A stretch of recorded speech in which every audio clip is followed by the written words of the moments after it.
How wonders happen in life. Okay, normal గా జీవితంలో అద్భుతాలు జరగాలి అని కోరుకుంటూ ఉంటాం కదా, అందరం ఉన్నాం. ఎలా జరుగుతాయి, ఏం జరిగితే అద్భుతం మన జీవితంలో అయింది అని మనం అనుకుంటాం? దానికన్నా ముందు మనం తెలుసుకోవాల్సింది ఏంటంటే, life is short, make it happy. Okay, మనకు ఉన్నింది ఒక్కటే జీవితం.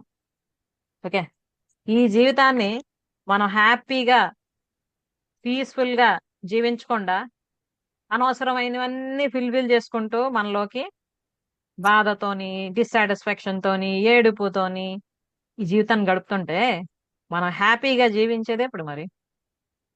ఓకే, సో మనం హ్యాపీగా ఉండాలి అంటే ఈ లైఫ్ వీల్ కోసం మనకు కొంచెం తెలుసుకోవాలి. ఫస్ట్ ఆఫ్ ఆల్ మన హెల్త్ బాగుండాలి. ఎందుకంటే healthy mind lies in a healthy body. Okay, మనం ఆరోగ్యంగా ఉన్నప్పుడు మాత్రమే మన మైండ్ కూడా ఆరోగ్యంగా ఉంటుంది. మనం అన్ని కూడా అనుకున్నవన్నీ చేయగలుగుతాం. అలాగే మన రిలేషన్షిప్స్, హెల్దీ రిలేషన్షిప్స్ ఉండాలి మనకి. ఎందుకంటే మానవుడు సంఘజీవి. ఓకే, ఒక్కడనే వదిలేస్తే బ్రతకలేడు. డిపెండెన్సీ పుట్టినప్పటి నుండి చనిపోయినంత వరకు కూడా. ఓకే, కాబట్టి ఎంతో అమూల్యమైనవి రిలేషన్స్. అలాగే డబ్బు కూడా కావాలి మనకి జీవితంలో. మనకి ఏం కావాలన్నా, ఏది సాధించాలన్నా, అట్లీస్ట్ మన డైలీ లైఫ్ లీడ్ చేయాలన్నా డబ్బు కూడా అవసరం. అలాగే సొసైటీతో మనకు సత్సంబంధాలు ఉండాలి. కమ్యూనిటీస్, ఐ మీన్ గ్రూప్స్, ఇలా ఏవైతే ఉంటాయో వాటిలో మనం కూడా పార్ట్గా ఉంటూ ఉండాలి. అంటే ఇక్కడ అర్థం వేరే వేరే ఏవో అని కాదు, మన ఎటువంటి మైండ్ సెట్ మనకు ఉందో అటువంటి మైండ్ సెట్ ఉన్న పీపుల్ తో మనం మాట్లాడడం, ఏవైనా అవసరమైనవి షేర్ చేసుకోవడం, అడగడం చేస్తూ ఉంటే మనం కూడా డెవలప్ అవుతూ ఉండొచ్చు. అలాగే మన ఇంటి పక్కల వాళ్ళు, ఎదురింటి వాళ్ళు, పక్కింటి వాళ్ళు ఏదో కేవలం అవసరానికి వాడుకుంటున్నట్లు కాకుండా మనస వాచ కర్మన మంచి సత్సంబంధాలు కలిగి ఉంటే మనం ఒకరికి హెల్ప్ చేయొచ్చు. మనకి అవసరమైనప్పుడు ఒకరికి హెల్ప్ చేయడానికి రెడీగా ఉంటారు. ఇది చాలా అవసరం. ఓకే, అంతేకాకుండా స్పిరిచువాలిటీ కూడా ఉండాలి లైఫ్ లో. స్పిరిచువాలిటీ అంటే ఇప్పుడు కుటుంబాన్ని, సంసారాన్ని, పిల్లల్ని వదిలేసి మనం ఎక్కడ హిమాలయాలకు వెళ్ళిపోక్కర్లే. ఓకే, స్పిరిచువల్ లైఫ్ అంటే ఆధ్యాత్మిక పరిజ్ఞానంతో సామాజిక జీవనం ఇంకా సక్సెస్ఫుల్ గా జీవించడం. ఓకే, సో అది కూడా ఉండాలి. దాంతో పాటు ప్రేమ, ఆప్యాయత, ఎఫెక్షన్, ఇవి కూడా ఉండాలి మనకి. కుటుంబ సభ్యుల మధ్య, భార్యాభర్తల మధ్య, ఫ్రెండ్స్ మధ్యన, ఇలా ఎప్పుడైతే లవ్ అండ్ ఎఫెక్షన్ బాండింగ్ అనేది హెల్దీగా ఉంటుందో చాలా హ్యాపీగా ఉండగలుగుతాం మనం. మన హెల్త్ కూడా బాగుంటుంది. మన మైండ్ కూడా ఇంకా చాలా పీస్ఫుల్ గా ఉంటూ ఉంటది. దాంతో పాటు ఇంకా మిగతా విషయాలు ఏవేవైతే మనకి, మనల్ని మనం డెవలప్ చేసుకోవడానికి అవసరమో అవన్నీ కూడా మన లైఫ్ లో యాజ్ అ పార్ట్ గా ఉండాలి. లైక్ బాడీ ఫిట్నెస్ కోసం అవసరమైనవన్నీ చేసుకుంటూ ఉండాలి. మైండ్ ఫిట్నెస్ కోసం అవసరమైనవన్నీ చేసుకోవాలి. అంటే ఏంటి, నాలెడ్జ్ పెంచుకోవడం. అయితే ఇక్కడ అందరికీ ఒక చిన్న విషయం క్లారిటీ ఇద్దాం అనుకుంటున్నా. ఏంటంటే, మేడం మేము డిగ్రీస్ చేసాం, ఎంఫిల్ చేసాం, ఆర్ సంథింగ్ డిగ్రీస్ మాకు ఉన్నాయి, మేము చాలా చదువుకున్నామే, ఇంకా నాలెడ్జ్ ఏంటి అని క్వశ్చన్ కొంతమందికి రావచ్చు. నార్మల్ గా మనం డిగ్రీలు తెచ్చుకునే చదువు ఏదైతే చదివామో అది కేవలం డిగ్రీల వరకే, సర్టిఫికేట్స్ వరకే. జీవితానికి సంబంధించిన జ్ఞానం ఏదైతే మనకు ఉండాలో ఇక్కడ ఎక్కడైనా ఉందా మనకి? నేర్పించారు ఎవరైనా మనకు? స్కూల్లో కానీ, కాలేజీలో కానీ మీరు ఇలా ఆలోచించండి, ఇటువంటి డెసిజన్స్ తీసుకోండి, ఇలా చెయ్యొద్దు, ఇవి మంచివి, ఇవి చెడు. ఓకే, లేదా మీలో ఇంత పవర్ ఉంది, మీరు దాన్ని ఉపయోగించుకోవచ్చు, దాన్ని ఉపయోగించుకొని ఇలా మీరు చెయ్యొచ్చు అని మనకి ఎక్కడైనా క్లాసులు తీసుకున్నారు ఎవరైనా? నో. మనకి బ్రిటిషర్స్ కాలం నుండి ఏదైతే ఎడ్యుకేషన్ సిస్టమ్ ఎస్టాబ్లిష్ అయ్యి ఉందో అది అలా కంటిన్యూ అవుతూనే ఉంది. ఇప్పటికీ అదే అవుతూనే ఉంది. ఓకే, కానీ life skills, life related knowledge, మన లైఫ్ ని మనం ఫుల్ఫిల్డ్ గా అలాగా బ్రతకొచ్చు జస్ట్ బ్రతకడం కాదు, జీవించవచ్చు అన్న విషయాలు అక్కడ ఎక్కడ కూడా మనకి నేర్పించడం లేదు. కాబట్టి ఇప్పుడు నేర్చుకుందాం. నేర్చుకోవడానికి సిగ్గుపడవలసిన అవసరం లేదు. ఎవరైతే నిత్య విద్యార్థిగా ఉంటారో వాళ్ళు ఎప్పుడు కూడా ఉల్లాసంగా, ఉత్సాహంగా, ఆనందంగా ఉంటారు. ఇది గుర్తుంచుకుందాం అందరం. మీరు రాసుకుంటే రాసుకోవచ్చు కూడా. నిత్య విద్యార్థిగా ఎవరైతే ఉంటారో వాళ్ళు ఎప్పుడు కూడా ఆనందంగా, ఉల్లాసంగా, ఉత్సాహంగా ఉంటారు. ఎందుకంటే ప్రతి క్షణం, ప్రతి రోజు నేర్చుకుంటూనే ఉండడం అవుతుంది. ఎవరిని వాళ్ళు పరీక్షించుకోవడం అవుతుంది. ఎగైన్ ఎక్కడెక్కడ ఎర్రర్స్ అవుతున్నాయో వాటిని రిపేర్ చేసుకుంటూ మళ్ళీ రీగెయిన్ అవ్వడం అవుతూ ఉంటుంది కాబట్టి. సో నేర్చుకోవడం లేదా జ్ఞానాన్ని పెంచుకోవడానికి అవసరమైనవన్నీ చేయడానికి మనం ఎప్పుడైతే ముందుకు వస్తామో మన లైఫ్ ఫుల్ఫిల్డ్ గా ఉంటుంది. ఇవన్నీ అయితే ఆటోమేటిక్ గా మనకి ప్రాస్పెరిటీ, వెల్త్, ఓకే, మనకి ఆస్తులు అవనియండి, సంపదలు అవనియండి, ఏవి ఎలా డెవలప్ అవ్వాలో అవుతూనే ఉంటాయి. ఇవన్నీ ఉన్నప్పుడే మన లైఫ్ ఫుల్ఫిల్డ్ గా ఉన్నట్టు.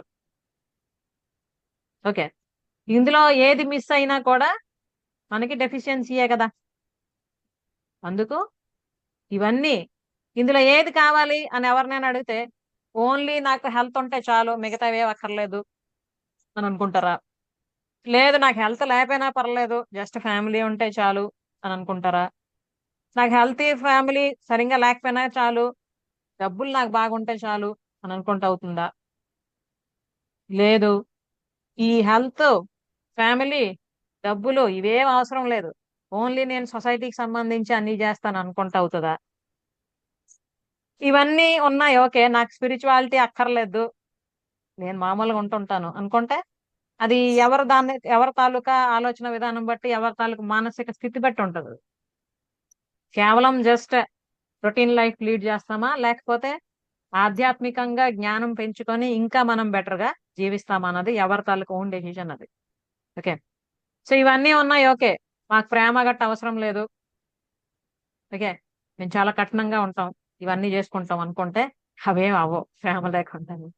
ఓకే, సో ఇవన్నీ చెయ్యాలి అంటే అవసరమైంది నేర్చుకోవాలి, నాలెడ్జ్ పెంచుకోవాలి. ఎందుకంటే అందరికీ అటువంటి అవగాహన ఉండదు, అందరికీ అటువంటి అట్మాస్ఫియర్ ఉండదు. చిన్నప్పటి నుంచి తల్లిదండ్రుల తాలూకు ప్రభావం, స్కూల్స్, చుట్టుపక్కల ఉన్న ఎన్విరాన్మెంట్, ఇవన్నీ కూడా రకరకాలు ఉంటాయి కాబట్టి అందరికీ ఇవన్నీ విషయాల్లో సంపూర్ణ జ్ఞానం ఉంటుందా అంటే ఉండదు. అది మన తప్పు కాదు. కానీ ఎప్పుడైతే నేర్చుకోవాలి అని తెలిసిందో, నేర్చుకోవడానికి అవకాశం దొరుకుతుందో అప్పుడు కూడా మనం అది చేయకుండా అగైన్ సేమ్ లైఫ్ లీడ్ చేస్తున్నాం అన్నామంటే ఏమో అది మన తప్పు అవుతుందేమో ఒకసారి ఆలోచించుకోవాలి అందరూ. ఎందుకంటే కొత్తగా మన జీవితం ఉండాలి, మన జీవితంలో ఫుల్ఫిల్మెంట్ ఉండాలి, అన్ని విషయాలు నాకు కావాలి అనుకున్నప్పుడు దానికి ఏది అవసరమో అది చెయ్యాలి కూడా కదా. మరి అది చేయకుండా అయిపోవాలి అయిపోవాలి అనుకుంటే మనం పాత పద్ధతులు, పాత ఆలోచనలు, పాత యాక్టివిటీసే చేస్తూ కొత్త రిజల్ట్స్ కావాలి, వండర్ఫుల్ థింగ్స్ అయిపోవాలి, మ్యాజిక్స్ అయిపోవాలంటే ఎలా అవుతాయి? అవో. It's so practical. సో ఎప్పుడైతే మనం నాలెడ్జ్ పెంచుకుంటామో ఇవన్నింట్లో కూడా మనకు అబండెన్స్ అన్నది పెరుగుతుంది. ఓకే, సో ఇలా లైఫ్ కి సంబంధించి కంప్లీట్ ఫుల్ఫిల్మెంట్ కోసం ఆ ఏవైతే చెయ్యాలో వీటన్నింటికి సంబంధించి ఎన్నో లిమిటేషన్స్ తో చాలా మంది ఉంటూ ఉంటారు, both men and women. And especially మనం విమెన్ కోసం చేస్తూ ఉన్నాం కాబట్టి విమెన్ ని ఆ లిమిటేషన్స్ నుండి బయటికి తీసుకురావడానికి ఇంతవరకు నేను చాలా సెషన్స్ చేస్తూనే వచ్చా, ఈ 1 year లో చేస్తూనే వచ్చాను. ఆ, చాలా మంది విమెన్ ఇందులో జాయిన్ అవుతూ ఆ, రకరకాల విషయాల్లో వాళ్ళ తాలూకా ఎక్స్పీరియన్సెస్ ని ఇప్పటికీ కలిగి ఉన్నారు. And you can watch here number of women who have attended my sessions in different programs. Yeah. So ఇలా అందరూ కలిసి హ్యాపీగా, ఎంతో ఉల్లాసంగా, ఉత్సాహంగా ఈ ఉన్నంతసేపు పూర్తి మనశ్శాంతితో ఉంటూ ఉంటుంటారు. ఓకే, అవునా కాదమ్మా? ఇక్కడ సెషన్ లో ఉన్నంతసేపు ఎంతో హ్యాపీగా ఏదో లోకంలో ఉన్నట్టుంటారు. ఎస్, ఇది నా లోకం అన్న ఫీలింగ్ తో కదా. మరి సెషన్ అయిపోయిన తర్వాత తర్వాత కూడా అలాగే అలానే ఉంటా, అదే కంటిన్యూ అవుతుంది మ్యామ్. ఓకే, అందరూ అలానే ఉంటున్నారా? అందరూ ఉండరు. ఎన్ని ఎన్ని రోజుల వరకు? ఎన్ని రోజుల వరకు అనుకున్నది సాధించేవారు. అనుకున్నది సాధించేవారు? వెరీ. మరి ఎవరి మటుకు వాళ్ళు, ఎవరికి వాళ్ళు అనుకుని సాధించడం అవుతున్నాయా? అవును. సింగిల్ గా, Single ఇండివిజువల్ గా లేదు. సాధించడం అవుతుందమ్మా? కాదు లేదు మేడం, కాదు మేడం. అవ్వదు, అవ్వదు. అవ్వదు. ఎందుకంటే అనుకున్న టైం ఎక్కువ పడుతుంది మ్యామ్. టైం ఎక్కువ పడుతుంది. తర్వాత మనకు సరైన గైడెన్స్ ఉండదు కాబట్టి ఏం చేయాలో కరెక్ట్ ఇన్ టైంలో తెలీదు కదా. నార్మల్ గా ఏంటవుతుందంటే మనిషి ఏదైనా ఒకటి చేసేటప్పుడు తనొక్కడే ప్రయత్నించి ఎటువంటి ముందు గైడెన్స్ లేకుండా, అంటే ఎవరైతే ఆల్రెడీ ముందు చేస్తున్నారో వాళ్ళ గైడెన్స్ లేకుండా ఓన్ గా ప్రయత్నిస్తూ చేస్తూ పోతే సాధించవచ్చు, కానీ కొంచెం ఎక్కువ టైం పడుతుంది. చాలా ఎక్స్పెరిమెంట్స్ చేసుకుంటూ వాటి నుండి నేర్చుకుంటూ మళ్ళీ ఇరేజ్ చేసుకుంటూ మళ్ళీ యాడ్ చేసుకుంటూ ఇలా లాంగ్ టైం అవుతూ ఉంటుంది.